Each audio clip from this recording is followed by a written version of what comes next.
warahmatullahi wabarakatuh. Waalaikumsalam warahmatullahi wabarakatuh. Yang kami hormati guru pendamping calon guru penggerak angkatan 8 Ibu Salmah SPDSD. Yang kami hormati calon guru penggerak angkatan 8 Ibu Susiati SPD. Yang kami hormati Bapak Ibu Majelis Guru SD Negeri 003 Tebing. Puji syukur kita panjatkan kehadirat Allah Subhanahu wa taala karena berkat rahmat dan karunia-Nya kita bisa berkumpul di ruangan ini dalam kegiatan diseminasi modul 1.4 budaya positif, membangun harmoni dan kebersamaan di lingkungan belajar, mengimplementasikan nilai-nilai budaya positif yang berlandaskan filosofi pemikiran Ki Hajar Dewantara.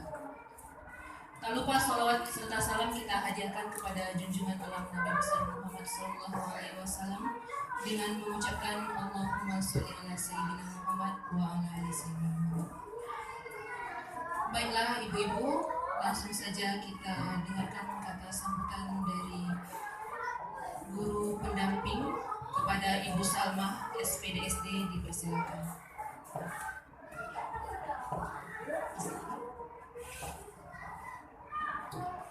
Assalamualaikum warahmatullahi wabarakatuh. Waalaikumsalam warahmatullahi wabarakatuh.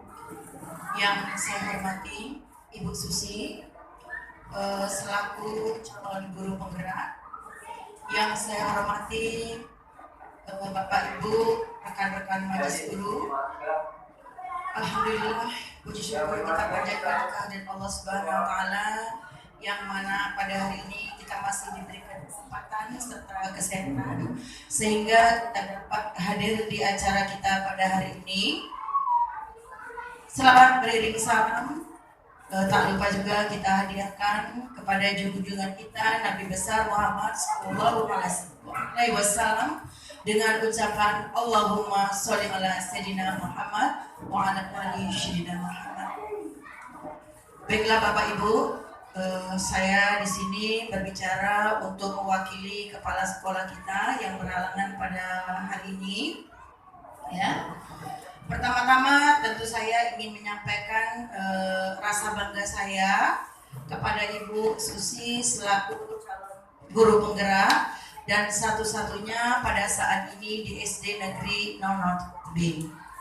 Pada hari ini Ibu Susi akan menjadi pembicara pada diseminasi modul budaya positif, membangun harmoni dan kebersamaan di lingkungan belajar, mengimplementasikan nilai-nilai budaya positif yang berlandaskan filosofi pemikiran Ki Hajar Dewantara.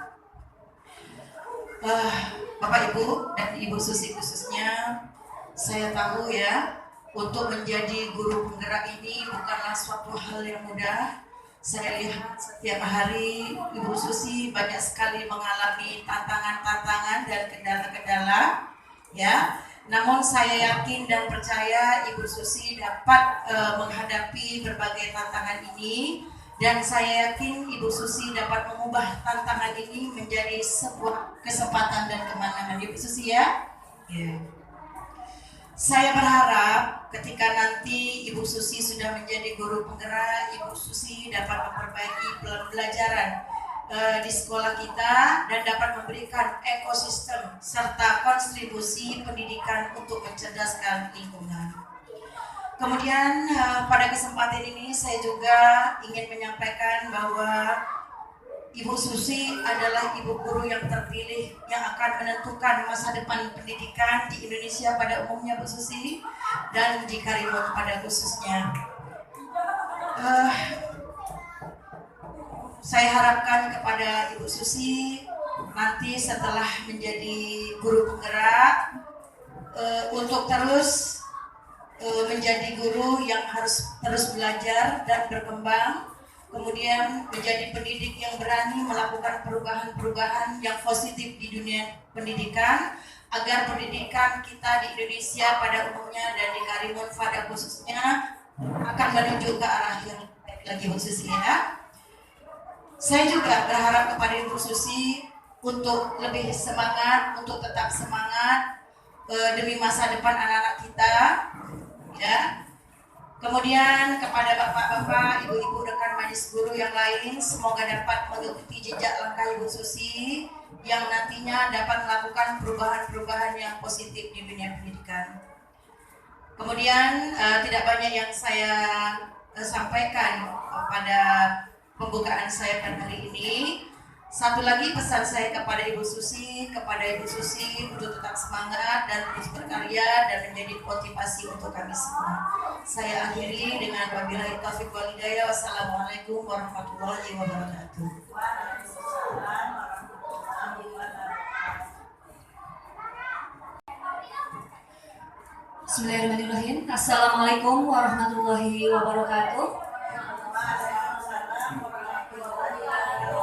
Selamat siang, salam sejahtera, salam dan bahagia untuk kita semua. Yang kami hormati Ibu Salmah SPD SD yang dalam kesempatan siang hari ini berkenan mendampingi saya. Terima kasih banyak Bu, mewakili dari Ibu Kepala Sekolah yang berhalangan hadir pada siang hari ini. Yang kami hormati juga moderator saya, terima kasih Bu Nurul Aisyah SPD SD yang berkenan mendampingi saya memaparkan materi tentang budaya positif pada siang hari ini. Tak lupa Bapak, Ibu-ibu hebat semuanya yang cantik-cantik, yang sudah meluangkan waktu untuk bersama-sama kita belajar di sini. Terima kasih, tepuk tangan buat ibu-ibu semuanya karena sudah berkenan ya mendampingi saya di sini. Kita belajar Bu. Di sini pada kesempatan siang hari ini saya akan memaparkan tentang budaya positif. Alhamdulillahirrahmanirrahim. Puji syukur kehadirat Allah Subhanahu wa taala karena telah memberikan kita kesehatan dan kesempatan sehingga kita dapat hadir pada siang hari ini pada diseminasi saya. Selanjutnya tak lupa salawat beriring salam kita haturkan kepada junjungan alam Nabi besar Muhammad SAW dengan ucapan Allahumma sholli ala sayyidina Muhammad. Ibu-ibu, karena ibu semuanya, mohon maaf kalau saya suka tersebut bapak. Kadang kan sukanya ada bapak-bapak Pak, gitu ya. Pada kesempatan siang hari ini saya akan memaparkan atau mendiseminasikan modul 1.4 di materi saya di calon pendidikan guru penggerak tentang budaya positif. Jadi tujuan diseminasi ini ibu-ibu bukan hanya sekedar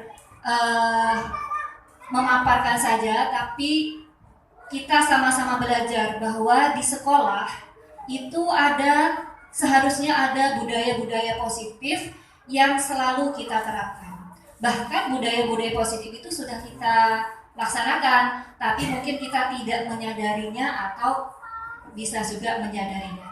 Nah, pada kesempatan siang hari ini, tema yang akan saya sampaikan adalah tentang membangun harmoni dan kebersamaan di lingkungan belajar. Mengimplementasikan nilai-nilai budaya positif yang berlandaskan filosofi pemikiran Ki Hajar Dewantara. Jadi, seperti kita ketahui, siapa itu Bapak Ki Hajar Dewantara? Yang sudah sangat terkenal, tidak asing lagi bagi kita para pendidik ya. Ibu-ibu, siapa Bapak Ki Hajar Dewantara? Iya, itu adalah Bapak yang sangat terkenal, yang sangat peduli dengan dunia pendidikan, yang diberi anugerah atas kepedulian beliau terhadap dunia pendidikan sebagai Bapak Pendidikan Nasional. Baik, apa sih budaya positif? Jadi budaya positif di sekolah yaitu nilai-nilai dan kebiasaan-kebiasaan di sekolah yang berpihak pada peserta didik agar mereka dapat berkembang menjadi pribadi yang kritis, penuh hormat dan bertanggung jawab. Itu ya. Jadi pengertian budaya positif adalah nilai-nilai dan kebiasaan di sekolah yang berpihak pada peserta didik agar mereka dapat berkembang menjadi pribadi yang kritis, penuh hormat dan bertanggung jawab.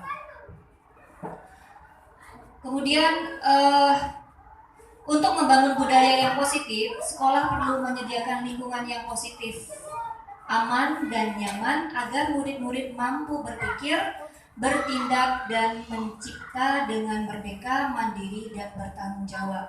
Jadi untuk menerapkan atau menciptakan budaya positif, tentu saja semua yang ada di sekolah tersebut harus mendukung, ya, harus positif. Siapa saja yang berada dalam lingkungan itu?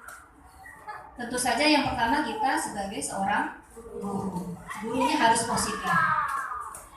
Ya. Kemudian siswanya kita arahkan ke arah yang positif. Apakah hanya guru dan siswa? Lingkungan, semua yang ada di lingkungan, baik itu yang jelas kepala sekolah ya selaku pimpinan, kemudian semua stakeholder yang ada di sekolah tersebut, warga sekolahnya, baik itu dari penjaga kantin misalnya, satpam, kita ada satpam ya Bu ya, apalagi tata usaha dan sebagainya. Kemudian aman, jadi lingkungannya harus aman bagi peserta didik atau bagi murid, dan nyaman agar murid-murid mampu berpikir, bertindak dan mencipta dengan merdeka, mandiri dan bertanggung jawab. Kemudian nanti pada umumnya disiplin itu dikaitkan dengan kontrol. Nanti akan kita belajar tentang posisi kontrol seorang guru gitu Bu ya. Dalam ini kontrol guru dalam menghadapi murid. Jadi setelah saya mempelajari budaya positif ini ibu-ibu, ada hal yang mengejutkan saya nanti akan kita pelajari, bahwa selama ini apa yang kita terapkan ternyata yang kita berpikir bahwa itu tujuannya baik belum tentu juga baik ternyata dampaknya setelah diteliti oleh para ahli gitu ya. Kemudian di sini saya ada semacam kita praktekkan gitu ya, kegiatan kepalan tangan. Jadi diibaratkan Bapak, Ibu atau Ibu-ibu semuanya menggenggam suatu benda yang sangat berharga di tangan ibu-ibu ya. Ibu-ibu genggam dengan kuat. Kemudian ada orang di sekitar ibu-ibu yang ingin memaksa membuka genggaman tangan ibu-ibu, padahal di dalam genggaman tangan ibu itu adalah sesuatu yang sangat berharga. Kira-kira ibu-ibu semuanya mau membuka tak?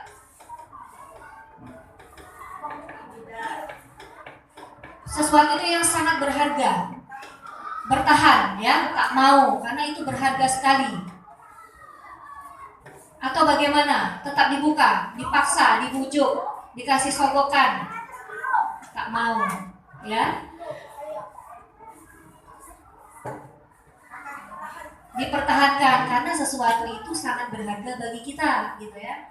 Nah, itulah gambaran bahwa sebenarnya kita guru tidak bisa mensetir anak. Anak itu kalau di SD ini menuruti kita karena dia istilahnya patuh kepada aturan. Bukan kita yang menentukan bahwa anak itu akan baik karena kita paksa gitu ya, ibu-ibu ya. Jadi kita hanya menuntun supaya anak tersebut menjadi baik. Perubahan paradigma teori kontrol atau teori pilihan dengan ilusi kontrol. Ilusi guru mengontrol murid. Kemudian ada ilusi bahwa kritik dan membuat orang dia merasa bersalah dapat menguatkan karakter. Kita ini kan sering Bu, tanpa kita sadari. Bagaimana sering tak kita membuat murid kita merasa bersalah? Iya. Bagaimana kata-katanya? Iya. Betul. Sama. Ya. Kita juga saya juga pernah melakukan itu. Kamu ini ya tak kasihan ya sama ibu. Gitu ya. Membuat anak merasa bersalah. Iya. Kemudian ilusi bahwa semua penguatan positif efektif dan bermanfaat. Kemudian ilusi bahwa orang dewasa memiliki hak untuk memaksa. Lanjut. Kemudian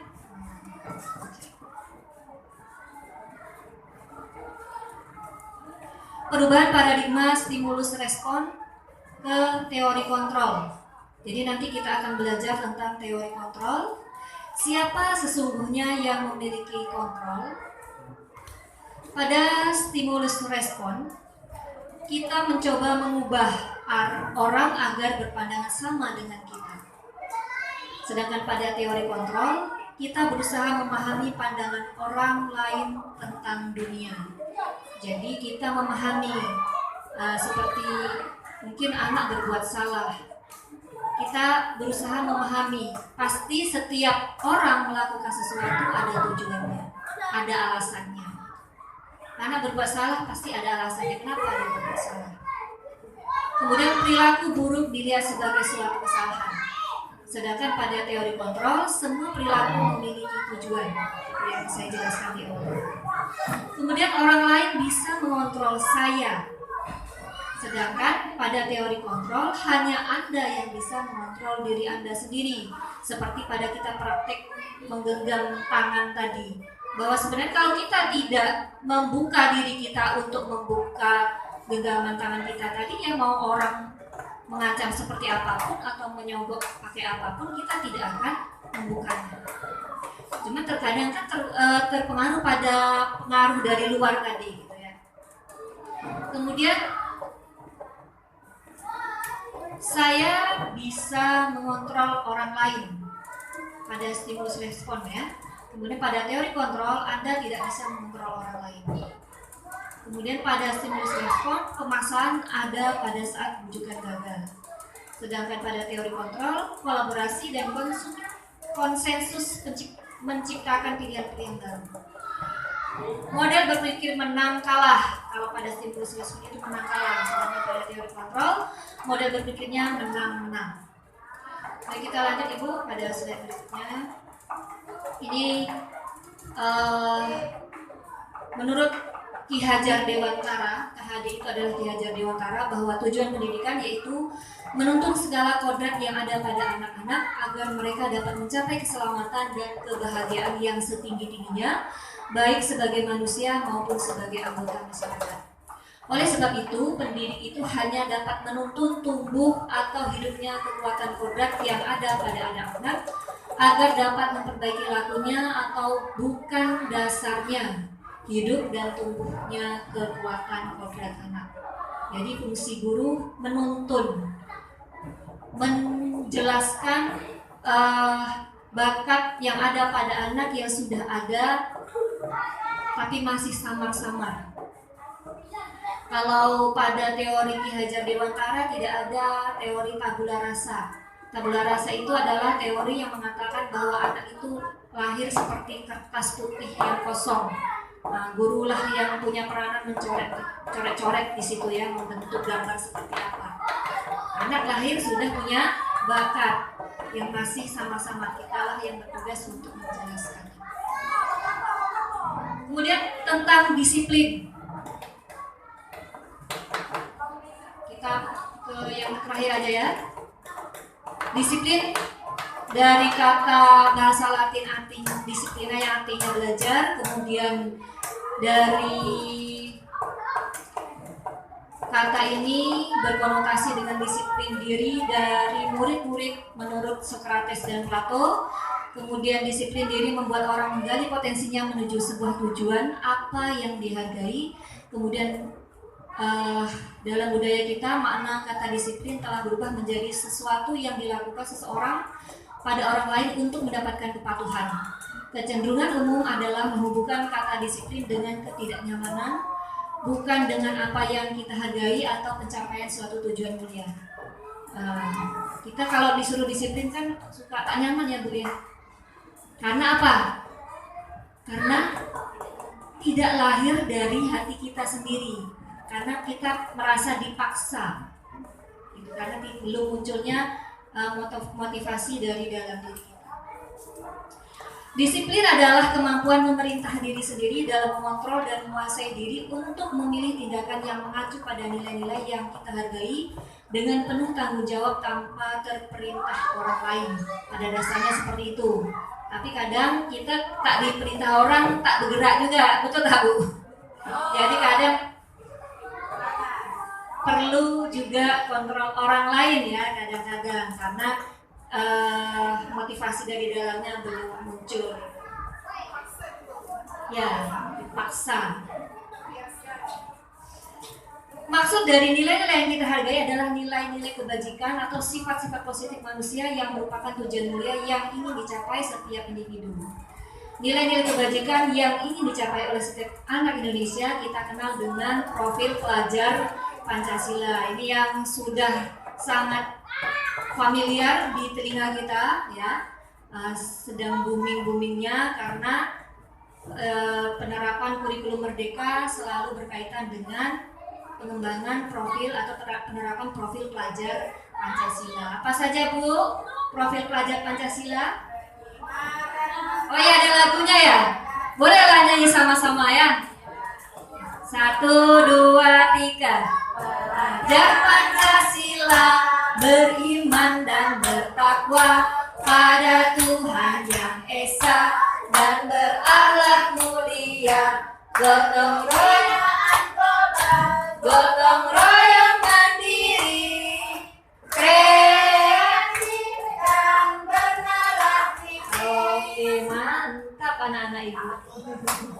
Ya, lagu itu memang tidak beraturan. Karena sebenarnya ini pun tidak beraturan, tidak apa-apa. Lagu atau tujuan perilaku manusia berbuat sesuatu itu pasti ada motivasinya. Yang pertama, untuk menghindari ketidaknyamanan atau hukuman apa yang akan terjadi apabila saya tidak melakukannya. Nah, itu pertanyaannya biasanya begitu. Kita melakukan sesuatu, datang cepat sebelum jam 7, pasti ada motivasinya. Motivasinya misalnya apa? Karena piket. Apa? Oh, mantap. Kalau sudah motivasinya bertanggung jawab, berarti sudah ke bawah ini Ibu Tuti. Motivasi internal, yaitu motivasi yang muncul dari dalam diri sendiri. Kalau yang disampaikan Bu Sri tadi karena piket, karena takut ditegur misalnya, karena malu, apalagi? Ya, itu masih tergolong motivasi eksternal atau motivasi karena dorongan dari luar. Kemudian ada juga motivasi manusia melakukan sesuatu untuk mendapatkan imbalan dari orang lain atau institusi apa. Misalnya dapat pujian, biar dipuji lah, itu rajin ibu. Sama dengan anak ibu-ibu ya. Jadi kita berbicara juga bukan pada diri kita tapi pada anak juga. Ya. Ya, gitu. Itu termasuk ke dalam motivasi eksternal.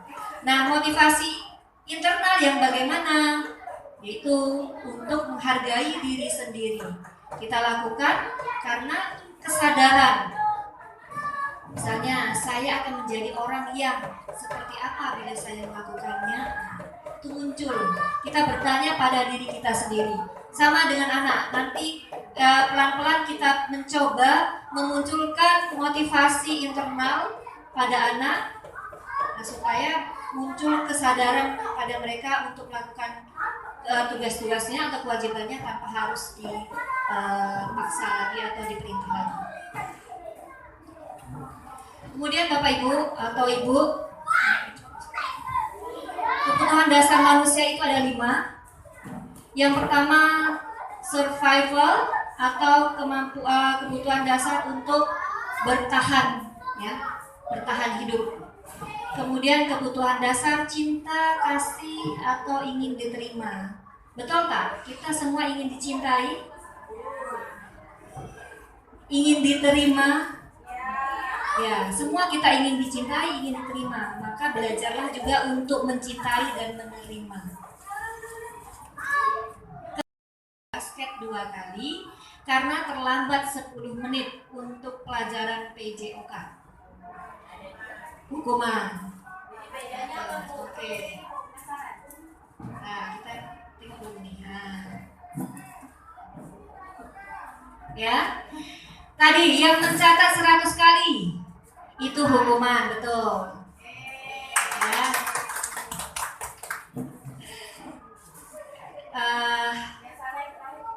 Kemudian lari mengelilingi lapangan basket 2 kali karena terlambat hadir, hukuman. Kemudian yang murid diminta untuk push up 15 kali karena tidak menggunakan masker di sekolah.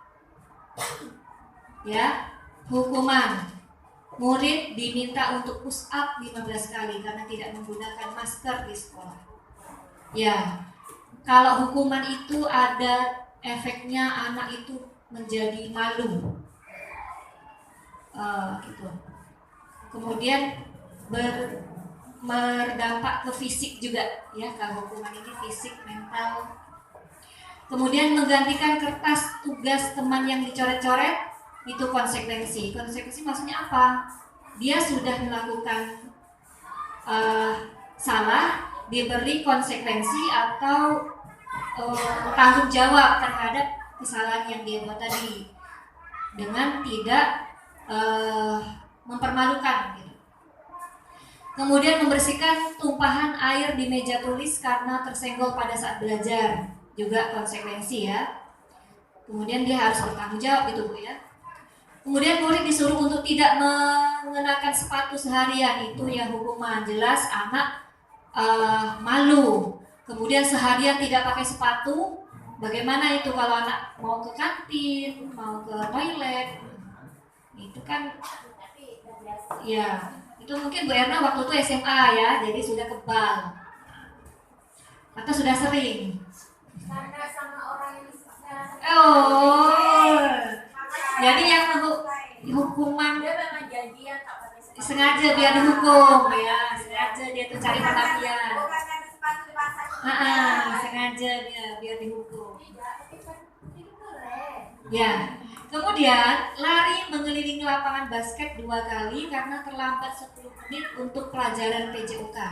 Ini konsekuensi. Apa bedanya dengan yang atas? Kami yang tadi Bu Ira. Ya, sebentar Bu. Yang atas tuh, apa karena itu sekolah, yang itu Nah. masih ini lebih besar, umum. Kalau yang bawah kecil karena kelas. Ya, itu sudah bisa jawab. Pintar udah. Bertanya sendiri sudah dijawab sendiri. Apa bedanya yang berlari di atas karena datang terlambat sekolah dihukum lari dengan yang di bawah? Ya, kalau di atas itu kategorinya hukuman karena dia berlari mengelilingi lapangan, sementara dia kan tidak sedang jam olahraga. Dilihat oleh semua warga sekolah. Karena apa? Karena dia terlambat. Sedangkan kalau di bawah dia hanya berlari pada jam olahraga kan tidak terlalu ketat. Kemudian itu sudah kesepakatannya ya. Ya.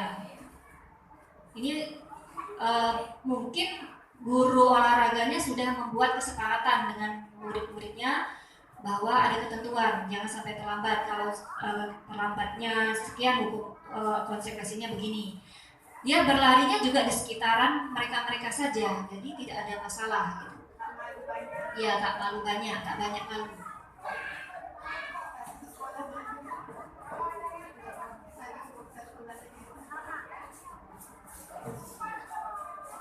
Nih, perbedaan hukuman dan konsekuensi.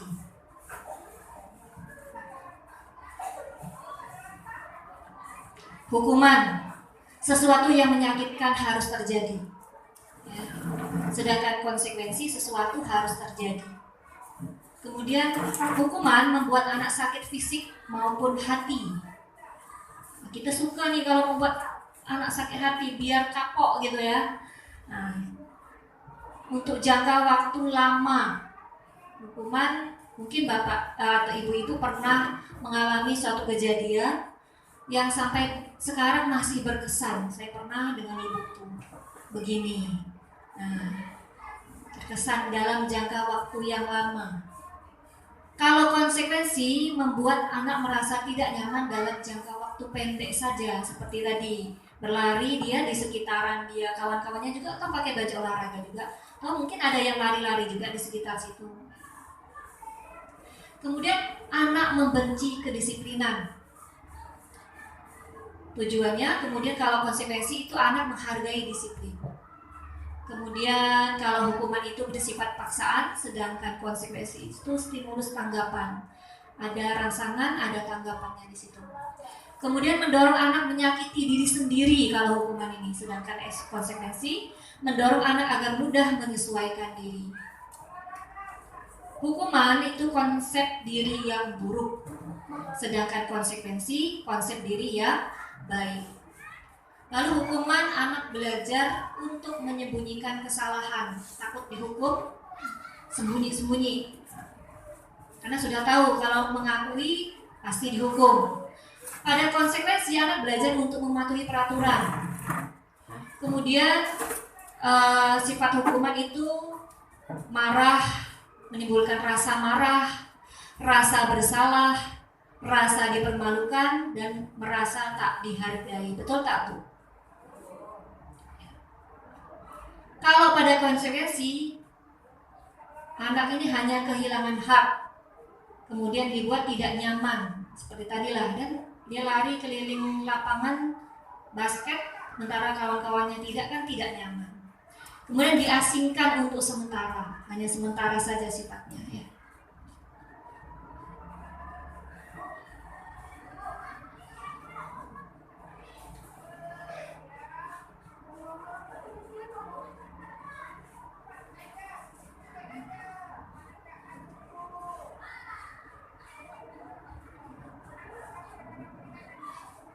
Kita loncat ke ini aja, Bu, ya, tentang keyakinan kelas.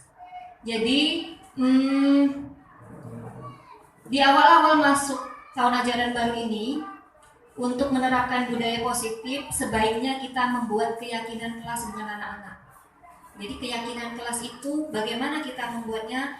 Kita bermusyawarah dengan anak-anak. Kita menentukan hal-hal apa yang positif yang harus dilakukan di kelas itu, gitu ya. Misalnya kita minta, kalau saya kemarin minta saya bagikan anak-anak kertas apa itu, Bu, yang warna-warni itu, sticky note, ya, sticky note. Minta mereka untuk menuliskan. Kita kasihlah contoh, misalnya mengembalikan barang yang sudah dipakai di tempatnya, begitu. Jadi kalau untuk keyakinan kelas, kalimat-kalimatnya adalah kalimat positif. Misalnya bukan dilarang membuang sampah sembarangan, tidak, ya. Tapi kata-katanya kita ganti menjadi membuang sampah pada tempatnya, gitu. Jadi kita bisa membuat kesepakatan dengan hadiah ke anak yang juara, ya. Anak-anak yang terbiasa mendapat hadiah atau juara, motivasinya, takutnya ketika dia bersungguh-sungguh belajar itu motivasinya hanya ingin mendapatkan hadiah. Ketika dia tidak mendapatkan hadiah tersebut atau motivasi yang ingin dia capai tidak tercapai, dia menjadi menurun kualitasnya, itu maksudnya, ya. Kemudian kreativitasnya juga berkurang, gitu ya. Kemudian itu menunjukkan bahwa penghargaan juga mampu mengurangi motivasi intrinsik. Ini bisa kita kurangi pelan-pelan, tapi tidak harus spontan. Bahkan pujian, kadang-kadang anak juga ini, Bu, ya, yang suka dipuji, kalau tak dipuji dia malas. Ada juga yang model begitu, macam-macam anak.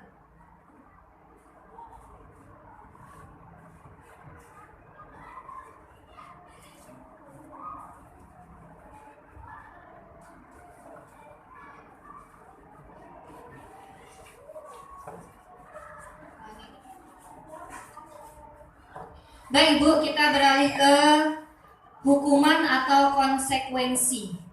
Jadi ada hukuman, ada konsekuensi. Nampak tak?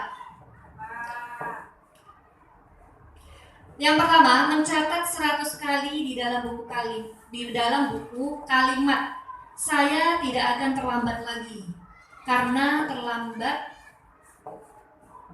ke sekolah. Oh, ini maksudnya anak ini terlambat sekolah. Biasa pernah nggak ibu-ibu meminta anak menulis nih? Ya, saya tidak akan terlambat lagi sampai penuh 2 halaman. Zaman saya dulu SD pernah tuh.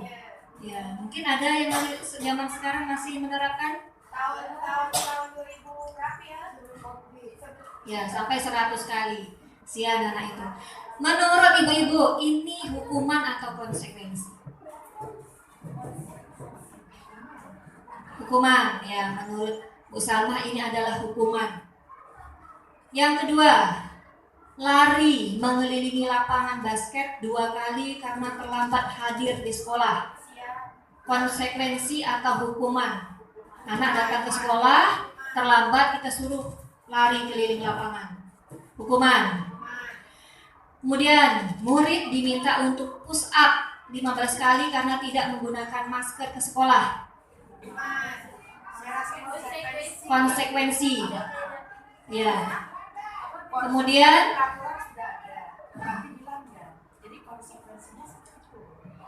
oke. Kemudian lanjut, menggantikan kertas tugas teman yang telah dicoret-coret. Konsekuensi. Kemudian membersihkan tumpahan air di meja tulis karena tersenggol pada saat belajar. Kemudian murid disuruh untuk mengenakan sepatu.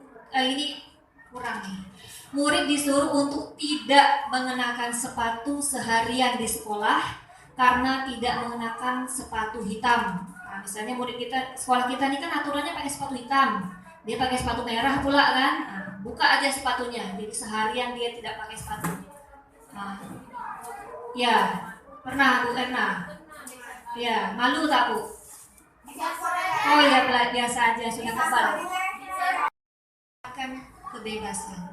Jadi ini juga nanti perlu kita pelajari ketika anak berbuat sesuatu, apakah latar belakang dia melakukan itu, apakah karena ingin mendapatkan pengakuan atau penguasaan tadi, apa dia caper. Kan kadang-kadang anak-anak kita nih caper-caper ya. Nah, itu karena mungkin ya, kita harus tahu juga mungkin apakah dia suka dengan kita, maksudnya senang dengan kita, selalu ingin diperhatikan, atau memang di rumahnya kurang perhatian, atau hanya ingin mendapatkan kesenangan, atau ingin kebebasan berarti dia bosan, atau survival tadi, bertahan hidup. Seperti bertahan hidup ini misalnya anak kasus ya, misalnya datang sering terlambat misalnya. Setelah kita selidiki ternyata dia harus mengantarkan jualan kue dulu ke pasar misalnya. Terpaksa ia lakukan karena memang harus melakukan itu supaya dapat bertahan hidup. Nah, itu contoh kasus.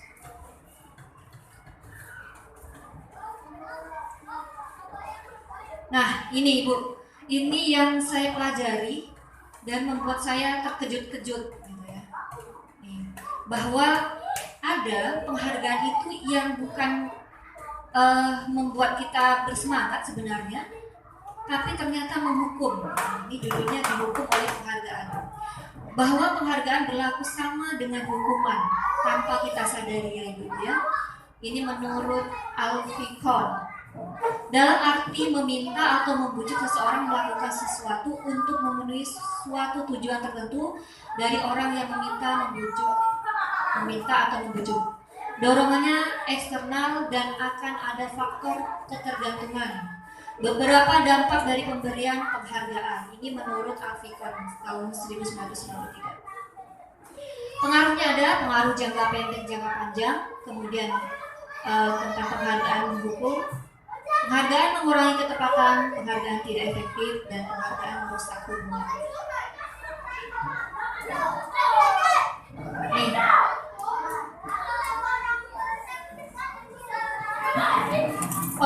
dihukum oleh penghargaan. Penghargaan menurunkan kualitas.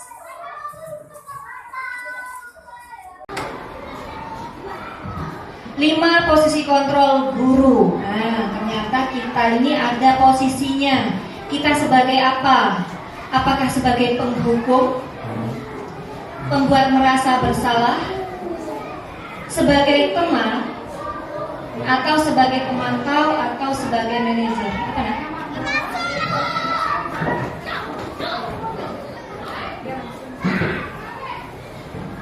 Ini ya, semua ya? Dompetnya aja.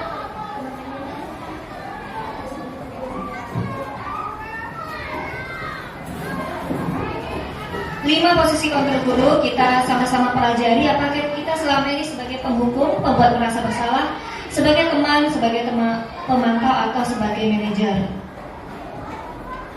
Nih, ya Bu ya.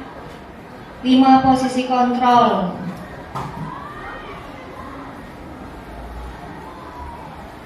Kalau sebagai penghukum, yang kita lakukan menghardik. Menghardik itu apa ya? Membentak, ya, membentak, menunjuk-nunjuk. Kamu nih ya, itu aja tak pandai. Menyakiti, menyindir. Nah, itu penghukum posisi kita kalau sedang begitu. Kemudian dari perkataan penghukum tuh, kalau kamu tidak melakukannya, awas ya, mengancam, rasakan, awas kamu ya, siapkan. Kalau tidak,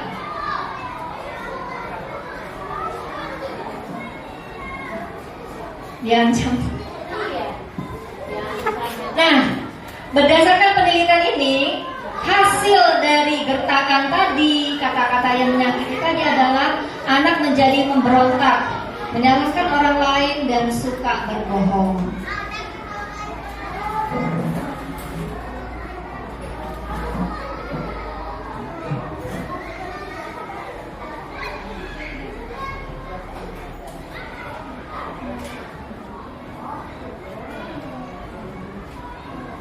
Kemudian kalau pada posisi membuat rasa bersalah,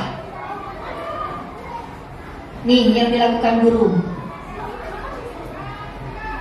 berceramah dan mengatakan seharusnya kamu, apa kira-kira Bu?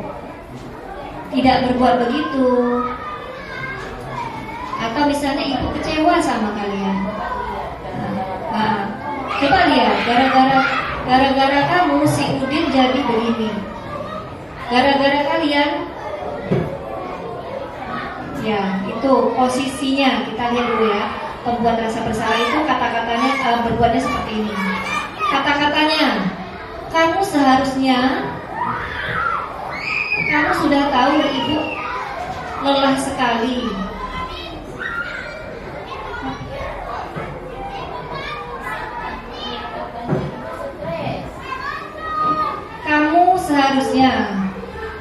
Kamu sudah tahu ibu lelah sekali mengatakannya. Ibu stres, ibu capek. Nah, gitu ya. Jadi anak-anak kan merasa bersalah kalau kita gitu kan. Ya, betul tak? Iya ya, banyak yang selamba pula ya. Mungkin kelihatannya selamba, biasa aja selamba.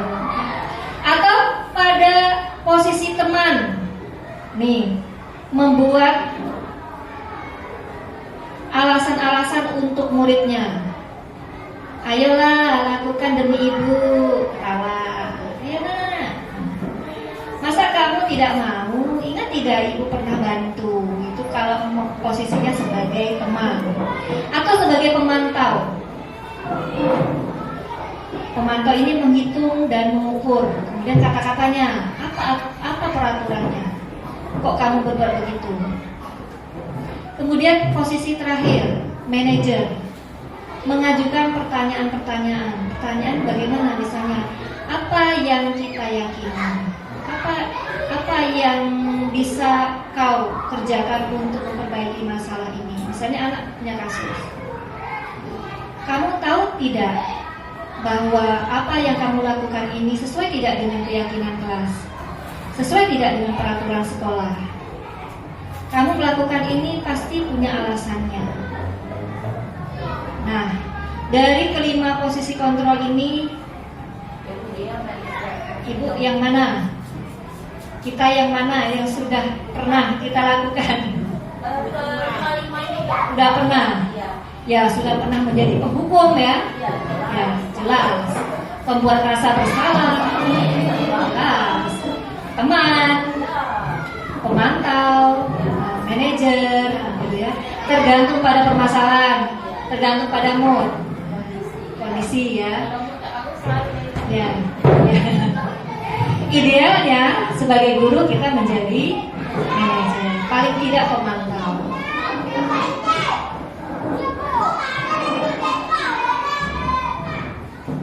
Nih, pernyataan-pernyataan.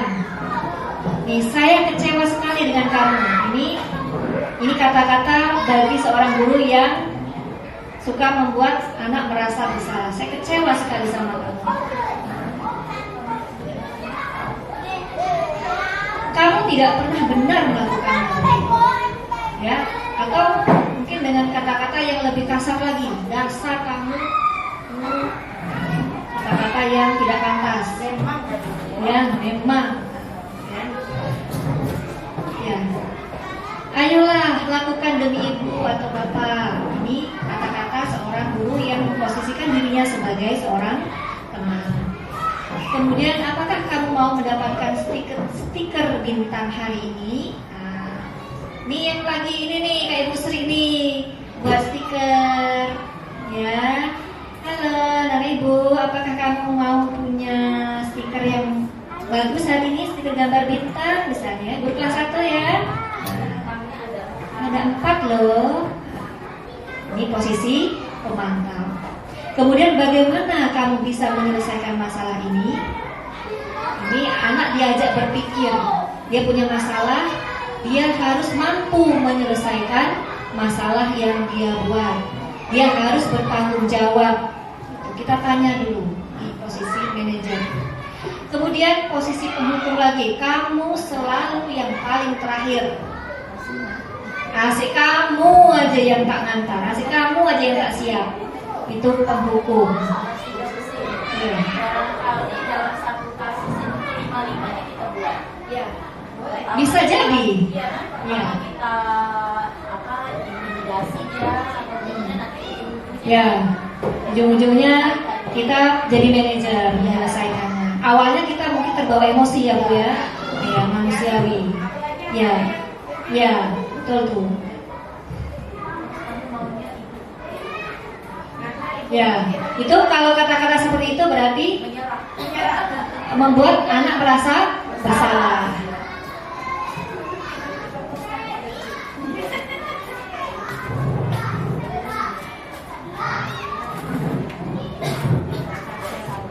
Nah, untuk kasus-kasus tertentu kita bisa menyelesaikannya dengan menerapkan segitiga restitusi pada anak.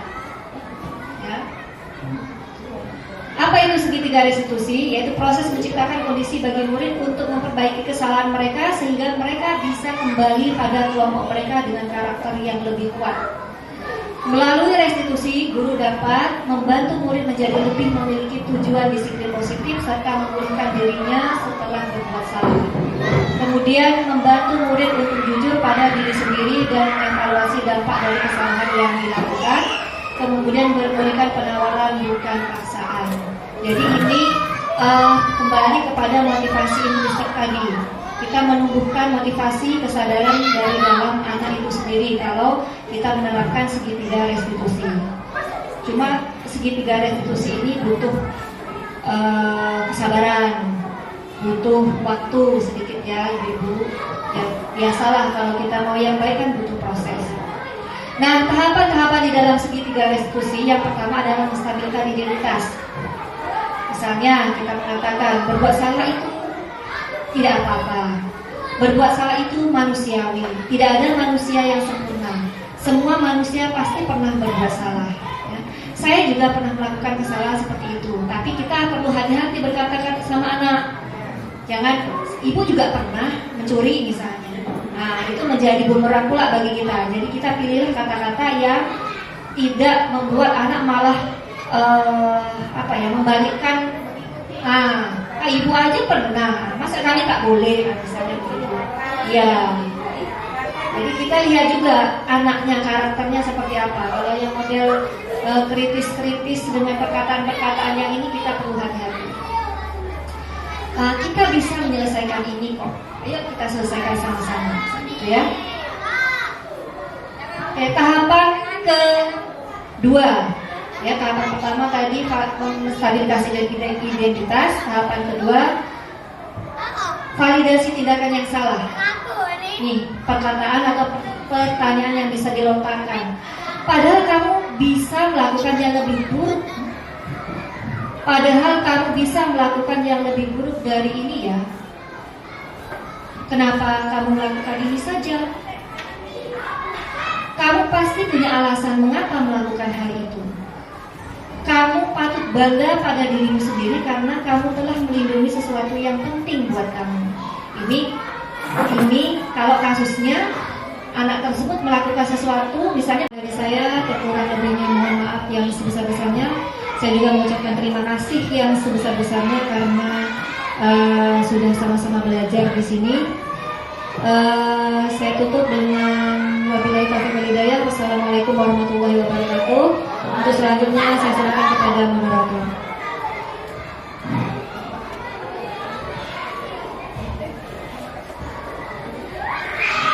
Baiklah, demikian diseminasi modul 1.4 budaya positif membangun harmoni dan kebersamaan lingkungan belajar dengan tema mengimplementasikan nilai-nilai budaya positif yang berlandaskan filosofi pemikiran Ki Hajar Dewantara. Demikian kegiatan kita pada hari ini. Saya selaku moderator mohon maaf yang sebesar-besarnya atas segala kekurangan.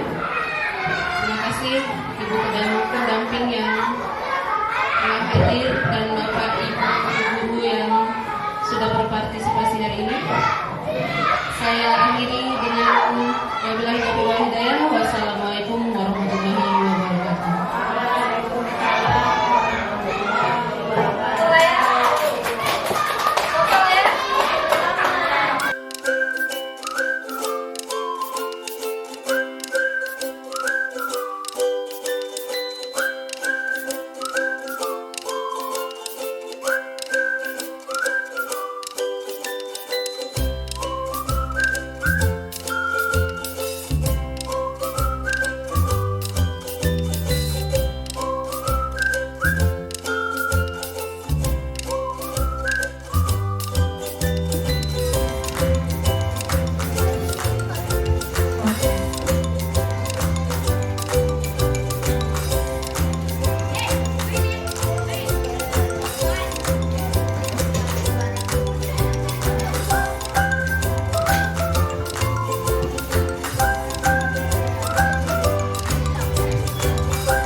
Iya Bu, saya kesal sekali kepada Seza.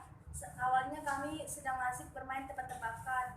Tapi ketika saya tidak bisa menjawab tebak-tebakan dari Seza, Seza langsung merendahkan saya dengan kata-kata yang tidak pantas. Awalnya saya diam saja, tapi lama-kelamaan saya merasa saya menjadi emosi dan merasa dihina Bu. Oh ya, Ibu paham. Jadi melakukan kesalahan itu sesuatu yang sangat manusiawi. Kemudian mempertahankan harga diri juga sesuatu yang sangat penting. Tapi apakah menurutmu mengungkapkan emosimu dengan menarik jilbab temanmu itu sesuatu yang baik? Tidak Bu, aku tidak. Kalau begitu, Ibu juga mau tanya sama Seza. Apakah benar yang dikatakan Sela tadi? Iya Bu. Kenapa kamu melakukan itu? Saya hanya bercanda Bu. Di dalam bercanda baik, menghina atau merendahkan teman. Menurutmu baik tidak menghina? Tidak, Bu. Pada kasus kalian ini, menurut kalian apakah sesuai dengan keyakinan kelas? Tidak, Bu. Keyakinan kelas mana yang kalian lakukan? Kita harus menghargai teman dan bersikap baik. Ya, oke. Kemudian lagi, siapa yang bersalah? Kami berdua, Bu. Oke, alhamdulillah kalian sudah menyadarinya. Untuk menyelesaikan masalah kalian ini, apa yang bisa kalian berbuat? Saling meminta maaf, Bu. Ya. Ya, Bu, saya akan meminta maaf dan berjanji tidak akan mengulanginya lagi. Ya, alhamdulillah kalian sudah menyadarinya ya. Kalau kalian sudah menyadarinya, sekarang ibu persilakan kalian berdua untuk saling maaf. Maafkan aku ya, Seza. Aku berjanji tidak akan mengulanginya lagi. Aku juga ingin meminta maaf karena telah merendahkanmu dan membuatmu tersinggung. Aku berjanji tidak akan mengulanginya lagi. Alhamdulillah kalian sudah saling bermaafan ya. Artinya kasus kalian sudah selesai ya. Ya, Bu. Bisa masalah ini jangan sampai terulang lagi, bisa? Bisa, Bu. Jadi ibu berharap kalian bisa berteman sampai kapanpun dengan baik tanpa ada pertanyaan. Paham ya? Paham, Bu. Oke, alhamdulillah masalah kalian sudah selesai. Ibu persilakan kalian untuk kembali ke kelas untuk melanjutkan pelajaran dan mendengarkan. Terima kasih, Bu. Sama-sama. Kasih, Bu. Ya. Pada kasus kami berdua, awalnya kami merasa takut ketika dipanggil Bu Guru.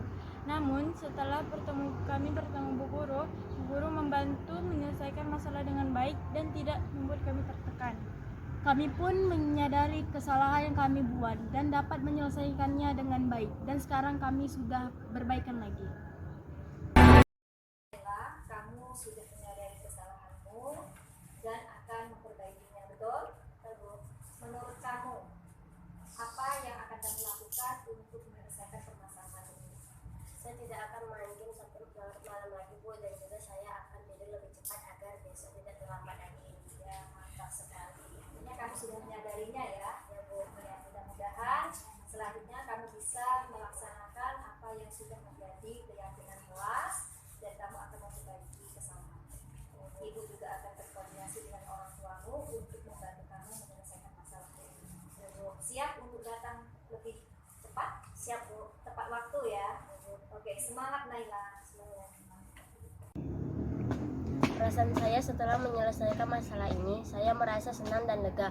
Bu Guru membantu menyelesaikan masalah saya dengan baik dan tidak menyudutkan saya. Saya bersyukur karena memiliki guru yang baik dan pengertian. Terima kasih, Bu Guru.